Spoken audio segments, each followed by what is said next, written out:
Hello, welcome again to Conversations at the Whole Note. We're back again for another season. And my guest today is David Fallis, who is the artistic director of Toronto Consort, among other things. So let's start with Consort and move on from there.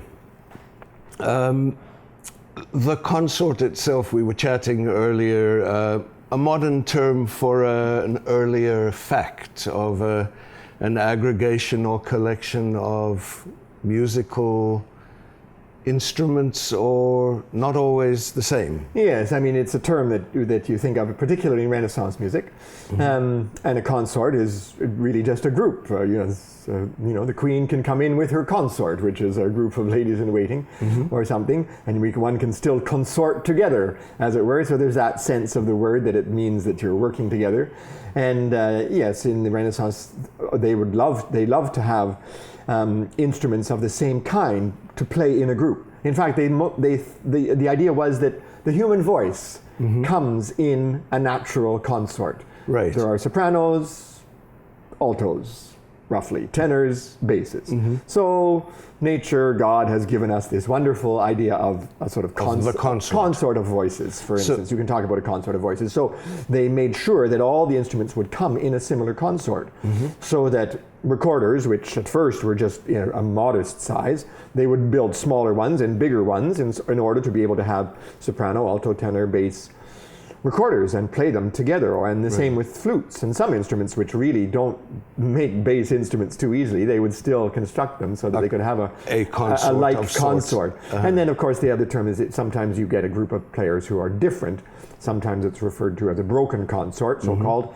The English Renaissance broken consort is the most famous, where there's a flute and a lute and a citern and a violin and a viola da gamba. So it's a different instruments from different families coming together. Including voice? Well, obviously with Toronto Consort, if you're a broken consort, you actually involve both family of voices and instruments from various... And the only closed consort, if that's the other term we use, that we can do is a group of singers. And we do that a lot, of course. Right. We'll have a group of 4 or 5 or 6 singers only doing a cappella music, of course, which is, as I said, that's kind of the ideal sound world, where there's this wonderful homogeneity of the sound. In the Renaissance, this was something that they prized.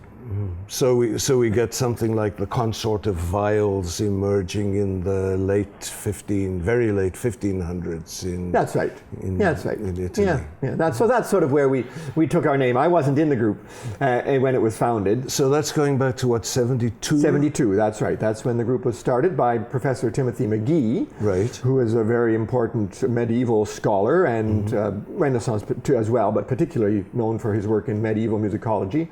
And as I understand it, he wanted to hear the music that he was such an expert in from a kind of musicological point of view, which makes perfect sense. And some of the earliest engagements of the newly formed Toronto Consort were actually to provide music for theater productions, for medieval drama, where they were trying to recreate something of that spirit and wanted music from the time. And back in 72, it wasn't easy to get even recordings of medieval music, and some of the music was still pretty obscure. And he was a singer, right? Tim? No, he was a player of a number of instruments. That's the other thing. When it started out, the group, a lot of the people in the ensemble played a lot of different instruments. There are some wonderful shots of our early publicity shots, and they laid out on the stage in front of the performers all the instruments, and it just covers the stage. Really? Even at that early stage? Because these days you have a huge... Well, we do, but in a way, today now, and this is, I would say, true of the whole early music sort of development over the past 40 years, is that you now become a bit more of a specialist. So a number of our players and a number of our performers will do a couple of things, but not 5 different instruments in one evening, as was actually the case early on. Then. It was partly the novelty of these instruments, of course, and the different sounds that people were hearing. And that was a very attractive part of it. But now I think it's a process of, I hope it's all right to call it maturation, where you realize that, and at the time, of course, people they weren't quite such jacks of all trades. They were really virtuosos in a lot of areas, and to be on such a higher level, you really have to concentrate on one or two things. Mm-hmm. So, but the flexibility, of course, that we still have is very useful, because that's the other thing about the Toronto Consort. Unlike some other early music groups, we range over a wide, we cover almost 500 years of music. So 1200s up to 1670, 1680? Yeah, that's right, 1670, that's right, that's about right. Mm-hmm. And so that's really there's a lot of different music in those days and in those periods, and a lot of different kinds of instruments are needed and so on, and different approaches, as opposed to some early music groups today that really specialize in, mm-hmm. sometimes as little as a 50-year period practically. And it's wonderful to hear that kind of intensity within one period. But it's a challenge to then present, like we do, home series. Right. These specialist groups don't tend to do that. They don't, like we have this wonderful series at Trinity St. Paul's. Mm-hmm. And we've been doing it for many, many years. And we have a very faithful and warm audience, and always, people coming and enjoying the music. But if you're going to do 4 or 5 concerts a year mm-hmm. to some of the same audience, mm-hmm. you've got to have nice variety to it.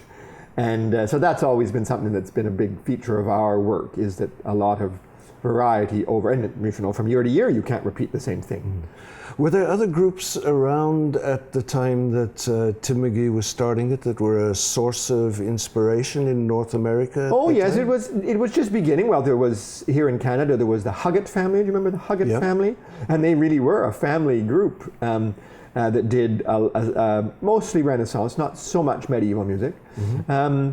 And there was New York Pro Musica had been around for a little while, and in England, people like David Monroe were early pioneers in this area. So in 72, they had been around, some of them. Pro Musica ended in 74, so is that there was right? a tiny overlap. Your history is better, but they had made recordings and so on. Right. And interesting. And it was Noah Greenberg the first New York Pro Musica that did this famous production of the play of Daniel, the first one that we're going to be doing in our season this year. Come back to that. Yes, come back to that. But anyways, so it was beginning, this world of actually trying to explore medieval and Renaissance music. Right. And then, of course, the whole Baroque thing sort of took off a little bit later, mm-hmm. And we just now go into the early Baroque. So you joined when? 79. 79. So about 7 years, 7, 8 years. That's right. And by that time, mm-hmm. Professor McGee had left the group. Mm-hmm. I think because the ensemble was beginning to be kind of almost a victim of its own success, which is to say that it was now doing its own small series at the Edward Johnson Building and getting asked to perform on tours and so on. And he was a full-time professor and had all his research and teaching responsibilities, et cetera, et cetera. And so when I joined the group, there were kind of 2 really de facto directors, Gary Crichton, a wonderful mm-hmm. countertenor, who unfortunately has since passed away, just recently passed away, and David Klausner, who was also a medievalist from the university and also a very fine musician like Professor McGee. And there had been already some changes in amongst the singers, and then I came in 79. Did you come in as a singer? Yes. Although I had played clarinet in high school, so they asked me, I can remember in my audition, if I'd be willing to try a bit of recorder and crumhorn. I even played occasionally a bit of shawm, although I found it very difficult because of the embouchure is very different. But the sort of breath control aspect of recorder and crumhorn are not so different from the things you worked on as a clarinet player. And so I did play some winds in those days. But again, that was one of those things, I would be called on to do this in concerts. Today I don't play recorder. So did you and Alison Mackay come in at the same time? No, she was already in the Toronto Consort in there when I joined. Okay. She was a viola da gamba player, and she has a nice alto voice, so she would sing in some of the vocal consorts at that time. And that's really how we met, really. I mean, we knew of each other because we'd been around the faculty not exactly in the same year, but we were slightly contemporaries at the faculty, but it was really through the Toronto Consort. And in terms of the curatorial process, the process of pulling together concerts, at that time, was it... That was David Klausner and Gary Crichton would organize a season, and they sort of divided up responsibilities, as I understand, that they would say that, Gary would say, this is the program I'd like to research and design and therefore lead the rehearsals, do all the work for, and make sure the music is in order and all those sorts of things. And David would do some. And I think Alison Mackay also did occasionally programs like that. And then through the 80s, Gary got married and moved to Germany. Right. And David Klausner also, he was also a professor, and just eventually decided that he couldn't really give the whole full commitment that the group needed. And so then there were some changes of personnel also with singers and players.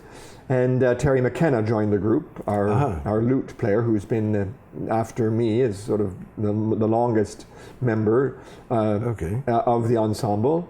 And then, and even the size of the group has changed over the years. Sometimes we were as few as 5 sort of regular members, and therefore in those seasons we would be asking lots of guests to join us. Right. Today it's 9 of us, and this same 9 has been together now for, a long time. And 7 or 8, maybe 9 years, I can't remember now exactly, and which is wonderful because it means you really know the people, you know each other's abilities, and a number of people who can double vocally and instrumentally. That's right. Catherine Hill does, and Paul Jenkins, and both. Those are the 2 main ones who do.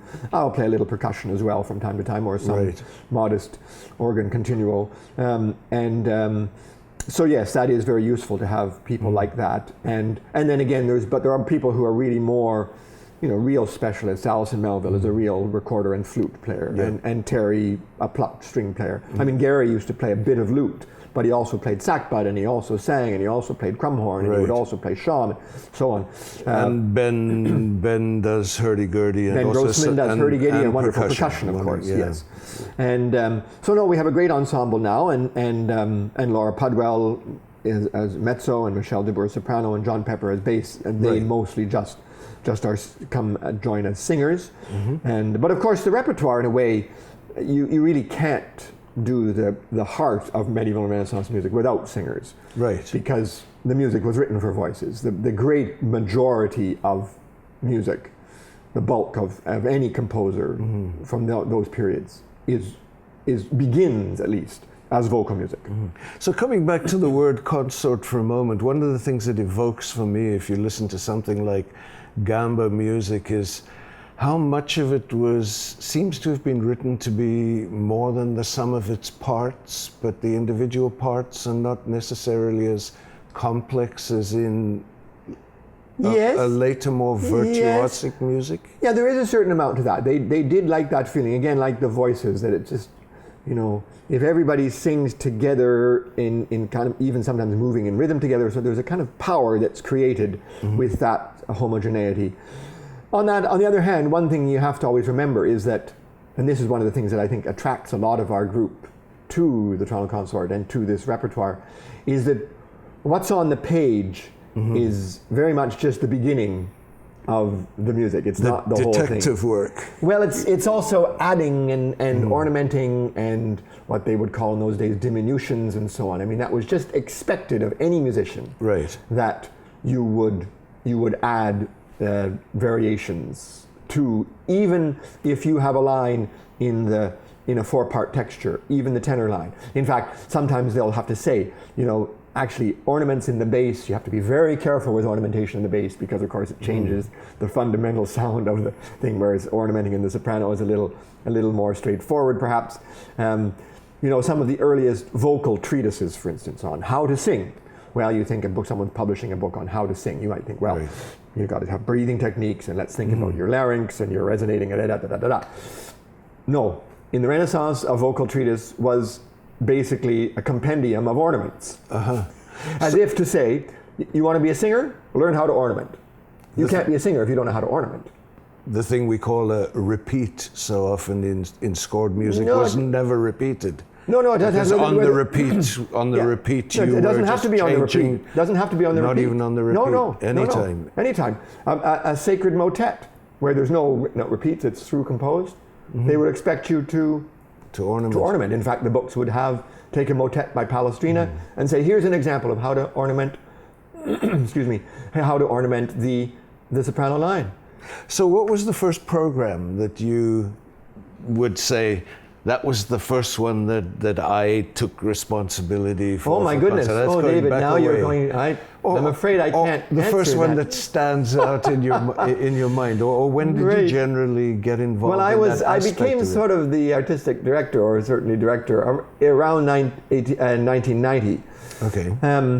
In fact, at that point, we had a number of people leave the group, including David Klausner, and Terry and I. And the other people, we almost closed the group down, because we said, well, who is going to take leadership in terms of choosing the programs, this curatorial role as you refer to, and so Terry said, well, I love playing it, but I don't think I want to be the one who does that kind of function within the ensemble. So I took that on, and. The first programs, I'm afraid I'd have to go back and look and see. I mean, I've really enjoyed that aspect of being the director in terms of a curatorial role, because we range over, roughly, as we said, 500 years of music, say, we like to make sure that every season has something that represents all the different facets of our time zone. So we'll have a medieval program for sure, and a Renaissance program for sure, and now we'd like to have an early Baroque program for sure. So why don't we take this particular season as an example of that process? This is very fresh. why don't you talk about that? Yeah, well, overall, we start off with a Renaissance program, and then a Christmas program. Well, Christmas programs are sort of unto themselves, because you always have to have a Christmas program. People are in a mood for going to concerts at holiday time. And then we have a early Baroque, 17th century program. We have a guest ensemble. We always have a guest ensemble. And we have a big medieval program. So the Renaissance program that we're starting off the year with is called Paris Confidential. And it's actually, this is something I also like to, this is actually going to be designed by Alison Mackay, whom you probably know is a wizard at designing programs with imagery and spoken word and music, and weaving them together in fascinating ways. And so she decided that she would do something on Renaissance Paris. So this is Paris in the 16th century, roughly, and a very critical time for sort of life in France and the development of early modern France. And Paris was a great center for music publishing, which was quite new, of course, at this time in the 16th century. That's a new technology that was really taking off. And there were some very important printers, Attignan particularly, in Paris, who a lot of the important French music was published by. And, you sort of think, well, and how do they do lute music, for instance, which is written in tablature, and all these challenges that this technology, this new technology, like computer apps today, everyone's going crazy figuring out the best way to make it useful to real people. And that was what kind of was going on, and very much in Paris. Of course, Paris has also been great sort of intellectual. It's always famous for its university and its book publishing, and the book stalls were already there, the famous left bank on the Seine and so on. And it was also, as you know, in a way, France was becoming more centralized. In Italy, it took a long time to talk about the country Italy. Even into the 19th century, it was all these city-states. And Germany, the same thing. But France got on the bandwagon very early on. So, and Paris was, of course, the center of a lot of that activity. So it's a very important political center. So it's a fascinating time to explore this. And she loves to find words from the period. So there'll be accounts of visitors, or someone who went walking and talks about the booksellers, or people or account books, or any number of places that she'll search out to get a kind of viewpoint. Plunge you into to plunge you into this world. That's right. As with the earlier program, like the Marco Polo. That's right. Marco Polo. You into a time. Exactly. That's right. Awesome. So this is Renaissance Paris. Okay. We're calling it Paris Confidential. So that's number one. That's number one. Number two, our Christmas concert. Well, we've had a wonderful relationship with Marquee Classics, our recording company, over the years. And we keep producing new records, but there's also some old material that was first released by Dorian Records, which has since mutated. That's right. Yes. And so we're going to re-release one of our favorite older recordings called "The Little Barleycorn," and therefore we're going to put a concert together, which is a lot of that repertoire. On that CD, we have David Greenberg playing violin, who is this wonderful violinist fiddler who now lives down in Nova Scotia, who had lived up in Toronto in those days, played with tap music, and he's one of those great people who can do early music brilliantly, but also has a wonderful feeling for and plays a great deal of folk music, in his case especially Scottish music. And so he's an ideal person, because what's on this program is a lot of 16th and early 17th century English repertoire with country dance tunes and ballad tunes and with Christmas texts. Right. And so when you sort of weave together Christmas dances and so on, and it's a very lively kind of Yuletide concert, which talks about all the feasting that you're going to do and all the drink and all the meat you're going to have. But on a very intimate scale. Yes, no, this is all chamber music. Great. That's right. This Nice. is all. So he's our special guest. The opposite end of your spectrum to the big grand to the one. Praetorian. Well, so the next one is actually the next one in February is our big 17th century one, where you often like to do things. We have extra singers. We have a whole consort of strings. So one at a part, like not an orchestra, but like a chamber group of violins and violas da gamba, and a whole consort of brass. So 2 cornetos and 3 sackbuts, the early trombones, and Lucas Harris, who's a theorbo player in town and who's worked with us a great deal, is actually going to be curating this program. He has done a great deal of research into a manuscript, so written by hand, that comes from the 17th century. By this time, of course, there is music being published all over the place. But in this case, it was a minor prince archbishop in a town called Olmutz, or currently in the Czech Republic, who wanted to have music at his small court, which could reflect the grandeur of the imperial court in Vienna. So he sent one of his musicians to go to Vienna and copy out as much music as he could, with permission, so that he was not stealing it. But in those days, a lot of sacred music only got passed around in manuscript. Right. So if you wanted to be able to perform it somewhere else, you had to go and write it out. So thankfully, this manuscript, which has over 1,000 pieces in it, has survived. And it's still a manuscript. No one has made it into a modern published edition yet. Certain pieces have been published. And it's a fantastic source of music from the imperial court in the middle and third quarter of the 17th century. And so this is like the emperor. We're talking about when you talk about the emperor. This is the emperor's court. So this is grand music. So this is the opposite of what you said with your intimate Christmas program, or even the Paris program. This is going to just this is the big sound and music, which a lot of it is going to be not heard for the very first time, perhaps, although there might be some. But certainly for Toronto audiences, this is, Lucas is making his own transcriptions in some cases. Leopold I, the emperor in the third quarter, himself actually studied music very seriously and was a very fine composer. So we're going to actually have a piece or two by the emperor. So we call the program Splendors of the Imperial Chapel and of the Emperor's Court, Emperor's Chapel, I guess.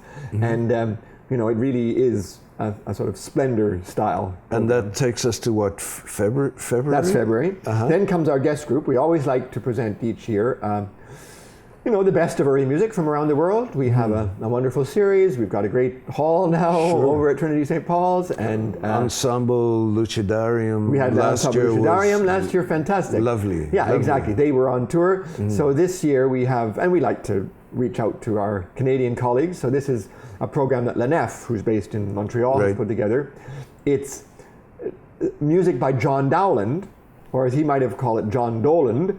And there are some suggestions in some of his writings that actually John Dowland, who is considered the sort of quintessential English lute song composer, was Irish. He writes at one point about his fellow countryman, whom we know was Irish. And so that term to say your fellow countryman, the English wouldn't have called Irishmen their fellow countrymen in those days. Yes. And vice versa. This is true. So, I mean, even today, they might not call themselves countrymen. Anyways, we won't go there. But this and a couple of other things, and the fact that Doland is like Dolan, which is a very common Irish name, O'Dolan, I think there's in their pub in Toronto even, which is called O'Dolan's. And so Lanef decided, well, what if he really, it's not 100%, but what if he was Irish? And therefore, could we do his songs in a slightly more Irish inflected way?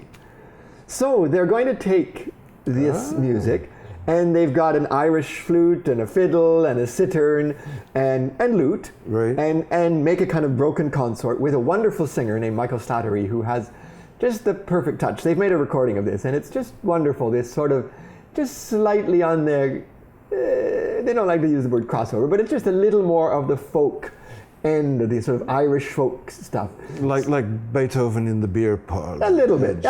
And there is enough in the historical record to suggest that this is not being completely outrageous. Okay.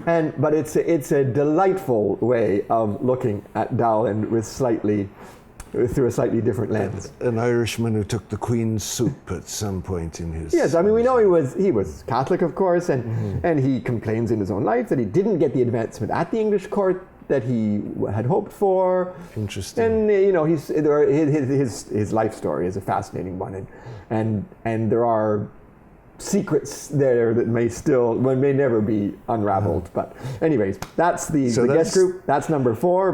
That's in late April. And we said we would circle back to Noah Greenberg, and I think this is probably the moment This is to the do moment that. because our big finale to the season is really a big undertaking for us. We're going to stage this piece called The Play of Daniel, the Ludus Danielis, which is, by everyone's estimation, the pinnacle of medieval music theater. It's what's sometimes referred to as a liturgical drama. Well, liturgical makes it sound like it's really part of a church service, and some of the other liturgical dramas are much more liturgical. They tell a very important biblical story, like the resurrection story, or the shepherds coming to the cradle at Christmas time. And the music for them is almost entirely like plain song. The Play of Daniel is rather a separate kind of thing, an outlier, because its music is very inflected by secular tunes. There are some of the same tunes that are in the Play of Daniel as are in the Carmina Burana, for instance, drinking songs and that kind of thing. And it tells an Old Testament story, which is unusual for liturgical dramas. It tells the story of Daniel reading the writing on the wall, from whence we get our reading the writing on the wall. It's like as if we were here and suddenly magic hand writes up Mane Tekel Fades, and you go, oh, what does that mean? Anyways, moving finger, that's right. On. And then of course Daniel in the Lion's Den, which is the other big story about him. And these two stories are told in the piece, which is, it's like an opera in everything but name, because there's no spoken dialogue. It's all sung throughout. And we're going to have it fully costumed, and we've hired a lighting designer and a set designer, and we're going to turn these. We know these pieces were done in churches, and so we're going to do it at Trinity St. Paul's. It's a very appropriate place, and there's lots of moments where you need to have movement around the church, and so we'll use the aisles. The other thing it says at the beginning of the piece, in a little Latin incipit, it says that the piece was done and found by the young people of Beauvais. Beauvais is a town not about an hour from Paris.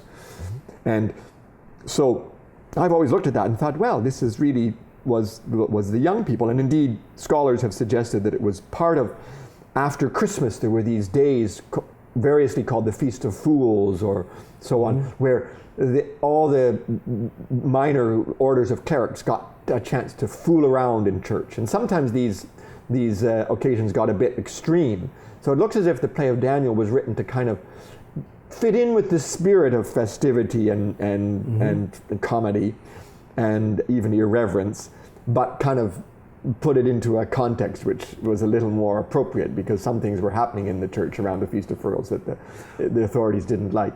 So what time in history? This is 12th, 13th century that we're looking at. Yes, it's the manuscript comes from the 13th century. It may have actually the piece itself. So it's squarely within the original consort mandate. In terms of the absolutely. time of and the it's repertoire. there's the facsimile of the manuscript of the piece now is in the British Museum, but it comes from Beauvais. Okay. And so with this idea of young people, we're going to involve the Viva Youth Singers, who are also resident at Trinity St. Paul's, and Carol Woodward Ratzlaff, and her husband Brad Ratzlaff helps with the choir, and she they're 20 years old now at least, and they've built up a very wonderful young people's choir, sometimes with children and also youth choir. So for this, we're going to have some of what you might really call children, but mostly it'll be sort of more like a youth choir, which is probably more what was involved, and try and make it into a real sort of community event in that sense, because that's very much the spirit of the piece. This was not, when I say an opera, this was not some serious piece that you go to the theater to see. This was done in the church for the clerics and for anyone who wanted to come and enjoy it. And it's a rollicking story, and you get to do things which you're not otherwise allowed to do in church. Like someone has to be the lion, so you get to dress up as animals. And they talk about this. Don't dress up as animals. You get to sing in sort of very secular verse. They talk about this, that you're not supposed to do that in church. You get to play instruments, which you're not supposed to do in medieval cathedrals. So you get to do all the don'ts. You get to do all the don'ts in the play of Daniel. So it's going to be great fun, and it's the first time that the Consort has worked with young people on our main stage series. Of course, we've done educational work over the years, and we enjoy that, and this is really part of that whole. This is also going to allow us to really work on an educational level at much more intensely with some young people, which is great. And of course, you have a stage to use. Yes, now with the renovations at TSP, Jean Lamont Hall, it's there is a proper stage now, which is great. And and that's when these music dramas were done, they just used whatever church they were in and adapted to the building. So they were real site-specific things, if you know what I mean. And so this thing got its first North American production in '58. Something like that. That's right, with Noah Greenberg, as we said. Yes, I'm sure that was the first North American production. For ours, we're doing something, taking it to another level too, because in the spirit of community making, of community building, and with these young people, we're actually going to do it in English. Well, in the vernacular. In the vernacular, that's right. Exactly. And because, of course, Latin today is really a long, long way from the spirit of Latin in the 12th and 13th centuries, where people knew it, and especially the performers knew it, and the audience would know it a bit. Anyways, but the original Latin is very heavily rhymed, which is a wonderful, charming feature of Latin verse in the Middle Ages.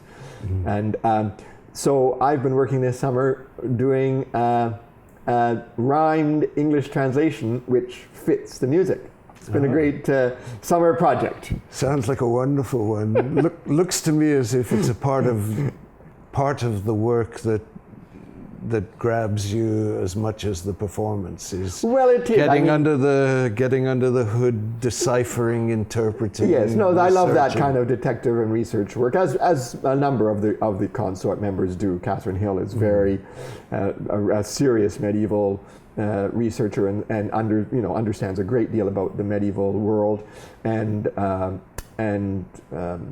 all of us, like Alison Melville, knows a lot about, repertoire for recorders and flutes. Anyways, it is something. And, one of the things about the Toronto Consort, I would say, is that, let's be honest, it's fairly obscure music that we do a lot of the times.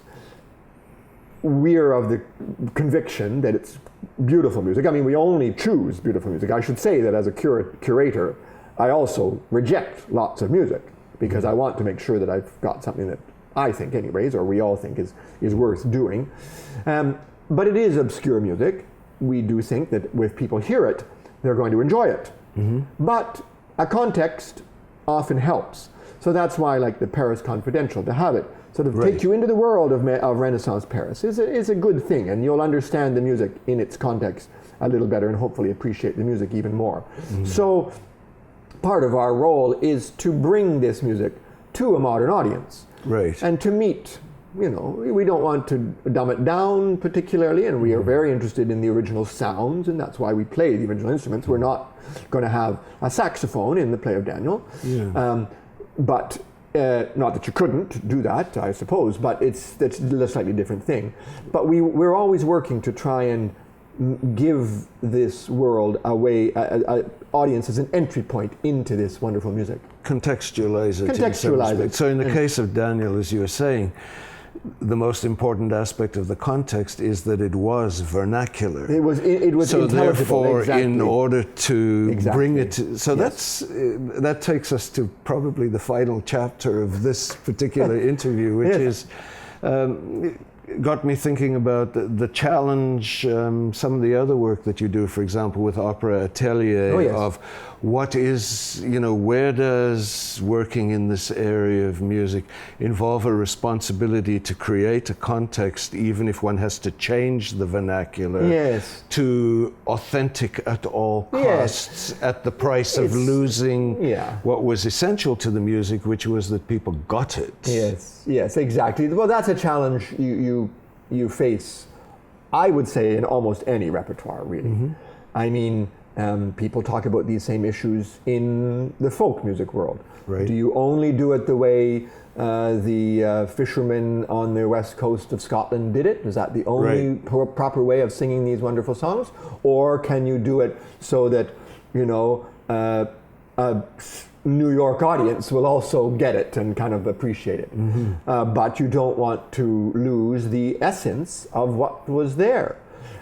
So it's true that I would say that, let's say with Opera Atelier, to jump over there, we take a point of view that we hope is informed quite heavily. I mean, Marshall and Gerard and all the people on the creative team, we have quite a bit of understanding about the 17th and 18th century, not just the music theater of it. And so we kind of come from a certain point of view. But it is a modern company, and we're performing for modern audiences. So, for instance, in Alcina, which is coming up this fall, it's a magic opera. Alcina is a sorceress. She can do magic effects. We know that in the Baroque theater, they could do these things where there were these sudden wonderful changes. And in those days, before film and television, people would go to the theater and be kind of overwhelmed. Well, today, it's not so easy to overwhelm people in the theater when you can see and you can actually do it on your own, your own editing machine. You can probably do whatever you want with your bits of video. So we're going to have film. And for instance, it says in the libretto that some of these former lovers of Alcina have been turned into trees and to rocks. So there's going to be this wonderful filmic creation where you'll see rocks and then just the hint of a man's body within the rock. And then they have to get released at the end of the show. So how do you find that essence of the story and what was magical to a Baroque audience and make it magical again today? Well, I think it was Arthur C. Clarke said something like, any invisible technology is indistinguishable from magic. I mean, that might not be an exact quote. That's a good line. But the whole question of of what technology in its time is equivalent to magic is what one has to So we're not saying we're a Baroque company and therefore we can't use film and video. But we still feel we're not about to set Alcina on the moon in 1,000 years hence or something. We're still sort of making it. I mean, because of course the music, we're very much still the sound. We're very concerned with making it as close to as we can in a way to the way it might have been done in Handel's time. We're going to have to stop. Oh, well, this has been a wonderful discussion. We could great fun. We could on. probably go on for a lot longer, but thank you so much. Thank you, David. Great visit. Sounds like a really interesting and, as always, various year and season. Yes, no, we're looking forward to the Consort with it. And as I said, the new hall is such a pleasure to be in. It's always, everything's going very well, I would say. So again, thank you, and thank you. We'll see you again too. Bye-bye.